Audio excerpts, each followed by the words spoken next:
Hello there guys, Professor Dak here with a deck list video. This is a very interesting deck that uh, I'm testing out. I honestly don't think it's gonna work. It's super janky, it's super weird, and yeah. So to give context, I'm a control player in Magic the Gathering, which I am playing a lot more often. So I wanted to try and build a control deck in Chaos Galaxy. So what a control deck seeks to do is to answer everything your opponent tries to do, and then basically win an attrition based game. And in this case we're using Galafection to do that, because of the ruling of drawing from an empty galaxy. Would give, like, drawing from an empty galaxy gives your opponent a point, so we're basically using that rule to our advantage. Of course it's not good having the game last so long, but I just want to test this out and see whether it works. I've tested it a few times and I lost basically every game, and this is currently my fourth iteration of this deck after all those games. And yeah, let me just get through the deck tech. This deck is still a work in progress. If you guys have suggestions, do comment down below, or just drop me a message on Discord, or you can just bring it up in discussion maybe. And yeah, maybe we can work on this deck together. And yeah, let's jump right into the deck tech. Also, do let me know if you guys prefer the untapped version of doing a deck tech, or you prefer if I actually use the real cards, because this is the first time I'm using the untapped visual view function. So I don't know if it's better for you guys, but yeah, let's try it out for today. So first of all, we have Skardian of the Moons. Sorry. First of all, we're playing Roka. So the reason we want to play Roka is because we want information on what our opponent's playing, so we know what kind of answers we're looking for, and this helps to let us know what our opponent's about to do, and it's just great information in general, and it also combos with a few cards in this deck. So yeah, we're gonna run Roka, and we're running Skardian of the Moons. This card is our main way to bunker down and sort of sit behind a creature. Skardian of the Moons is a very big body at 440 health. Not a lot of creatures can get past it normally, and its ability to not be killed by resources is just super strong, because like literally, okay, let's name all the removal cards right now. We have Time Flash Portal, we have Galaxy Crash, we have like this Angry Totem, I guess. But yeah, most of the ways to kill creatures in the Chaos Galaxy are resource cards. So basically having like half of the things that could remove this card be out of the picture is just great. The only main way people remove Skardian of the Moon is by creature abilities, or having a super beefy creature that can get past its health. And so yeah, definitely gotta run this card. Next is Guardian of the Sun. So because we were running a 60 card deck for Galafection, for the Galafection win con, we kind of need a way to search out Skardian of the Moon. So Skardian of the Sun isn't really here to be a beater or do that weird like sun into moon, then moon into sun thing. It's just here to search out the moon and then never come back. But of course occasionally you can use this to attack for game. Yeah, it's basically a fourth copy of, like, 4 copies of Skardian of the Moon. Next card we have is Kaleidoscope Warriess. Right now it's a very attachment heavy meta. We have Abomination Tomb, we have For Sale Sign, we have Starship XXS, we have Blaze Elixir. These 4 attachments are just important to remove right now, so Warriess is just a great creature to do that. In the worst case scenario, if our opponent doesn't have an attachment, we still get to see all cards in our opponent's hand, which is great. It lets us know what they're about to do. So I think this card is just super good, and yeah, that's basically it. Woople Windmill. So this card is kind of bad, I would say, right now. Initially I added this card because I had Betrayal of the Floating Rock, which kills a 2-star creature to free play a 6-star creature. But I removed it because I just felt like it wasn't good enough, and having 2-card combos in a 60-card deck just doesn't work at all. So I removed that, but I'm keeping Woople Windmill to have to gain more information with Rokah's ability. So I'm just gonna keep it here for experimentation for now. Probably might remove it in the future though. Next is Zammer Zead. This deck uses a lot of resources, as you can see with all the cards in here. It's like a good 80% resources and activators. So yeah, Zammer Zead is just a great way to cheat in super expensive zones. So definitely running 2 copies of this. Next is Pelfam. Yeah, there is no argument. You really need the staples. So yeah, Pelfam. Next is Star Absorber. I don't know about this one. As I said before about Betrayal of Floating Rock, it is a 2-star creature for that, but I feel like it's kind of bad because this usually is a big-ish creature that you don't really want to kill. But it also has that second ability of making your opponents lose stars. So it's sort of relevant, but at the same time paying like 14 stars for 480 also sucks. And is also bad with Time Flash Portal, I believe. Because if you Time Flash Portal this, it becomes a 0/0 if I'm not wrong.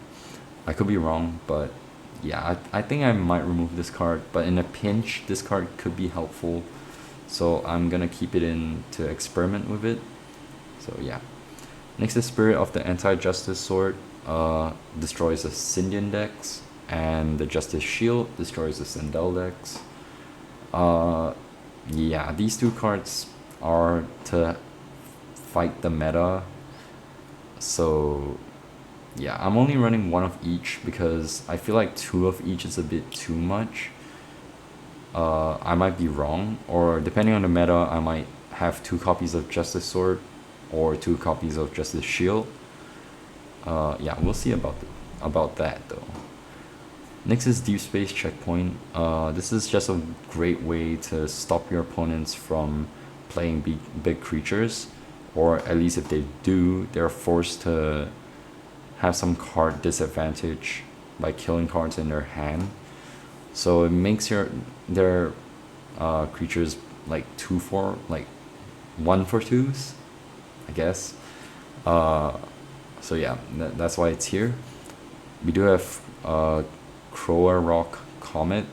I'm just gonna call it Comet, but it destroys resources and attachments, and yeah, it's just a great card. And it also combos with For Sale Sign.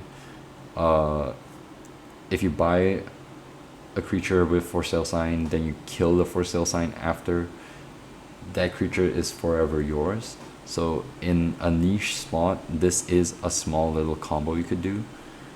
But Comet's just mainly here because it's a good card. So yeah. Next is Resource Conjurer. Like I said, it's a resource heavy deck. We need more resource zones. So yeah, 2 copies of Resource Conjurer. Rewind Wormhole. We want the game to last very long, and this doesn't affect you at all because you're not gaining points.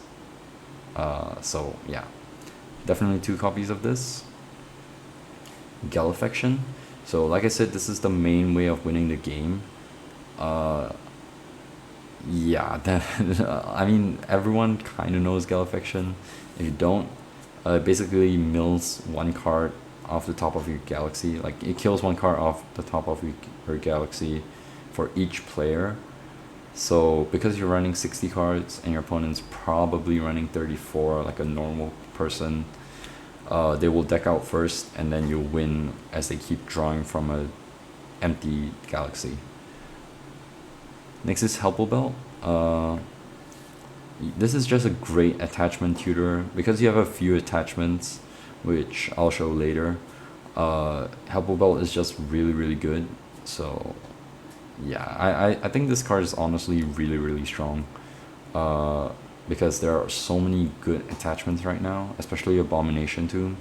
So yeah, 2 copies of those. Time Flash Portal. This slows your opponent down, and yeah, that's basically it. Just think of this as sort of a planetary field with quotation marks. Next is Angry Totem. Now this is your like true removal, but it does make your opponent draw a card. But that does mean it combos with Monument to Creation. So your opponent drawing a card allows you to draw 2 cards. So this card is pretty good, and you don't really care about you can only attack with 1 creature this turn because you're not attacking at all. So yeah. Next is Star Path. This is your main way of gaining card advantage. You're paying 4 stars for 1 card. So most of the time you're paying like 12 to 16. I'll never really pay 8 because that's too little. I'll never pay 20 because that's too much. So the main number is draw 3 or draw 4. But I'll never draw I'll never draw until I have 0 stars. A good estimation of that is you should be able to play Skardian of the Moons on your next turn. That's sort of the philosophy of how many cards you draw with Star Path. Next is Warphole Territory. This sort of slows down big creature decks. Against Shios, this is basically useless, but yeah. And also, some might wonder why I'm running Deepspace Checkpoint if I already have a Warphole Territory. They do sort of do different things, but in the end, both creatures punish big creature decks. So yeah, I'm not sure if I should be running either of these, or like maybe I should run 2 territories and 0 deep checkpoints, or 2 checkpoints and 0 territories. But I'm just gonna run a 1-1 line and see which one's better for now. Next is Mystical Relic Rainbow Quill. This sort of filters out the cards in your hand, and also forcing your opponent to draw does combo with Monument to Creation, and then them having to discard a random card can be really good sometimes. So I think this card is good. Not the best because you do lose a card, but yeah, I think it's good. It's a decent card. Next is Eye of Evilness.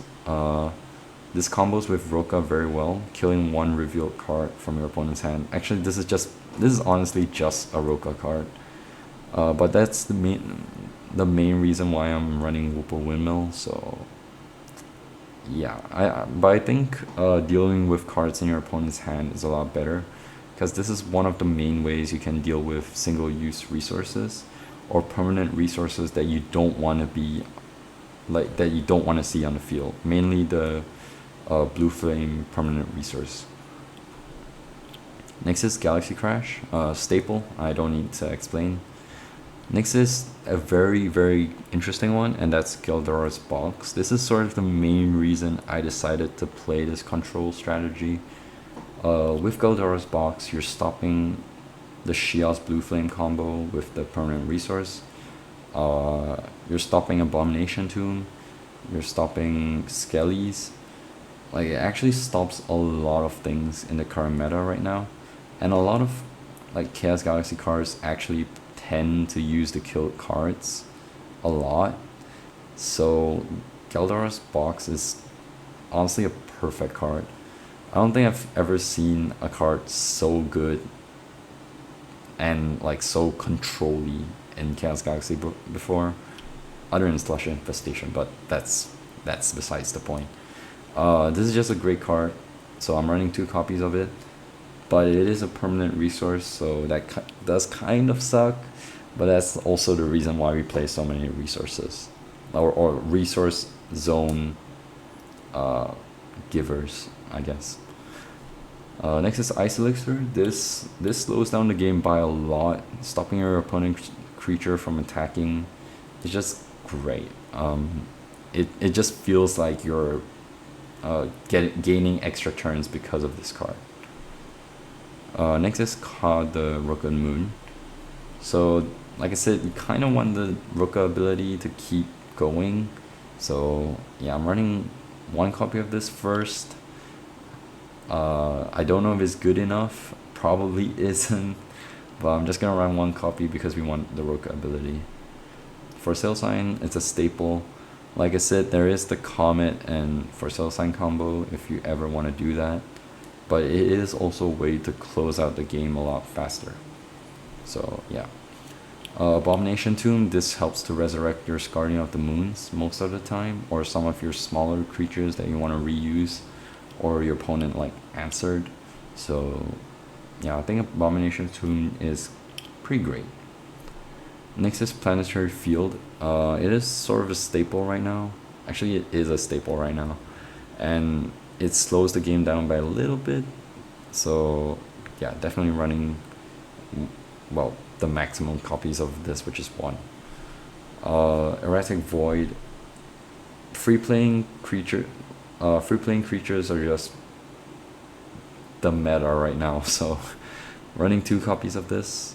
Crimson Scleech. I don't know if this is good enough to run, but I am kind of scared of attachments, and a lot of cards right now are like attachment focused. I will say that Scleech only targets creatures though. I might probably remove this for something else. But yeah, I'm just gonna keep this in for now. Probably won't be a good card though. Next is AAA. This is sort of the perfect answer card, but I can only run 1, so I'm running 1 copy. Monument to Creation, as I've said before, a lot of cards in this deck are, actually not a lot, but some cards in this deck force your opponent to draw, so you can combo with that. And drawing cards is a normal thing. Like, your opponent will probably play a card that draws another card. So, yeah, Monument to Creation is just pretty good. Beast of the Black Hole is a staple. I don't need to explain it. Seal of Eternity.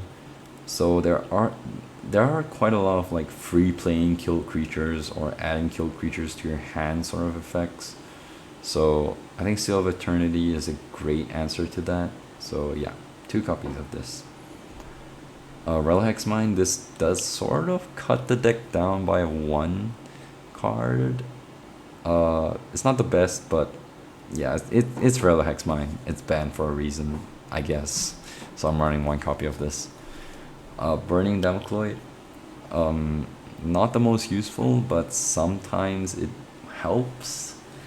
Honestly, I don't think I've seen it help at all, but I'm running 1 copy because this is a control deck. You do want to answer certain things sometimes, so yeah, running 1 copy of this.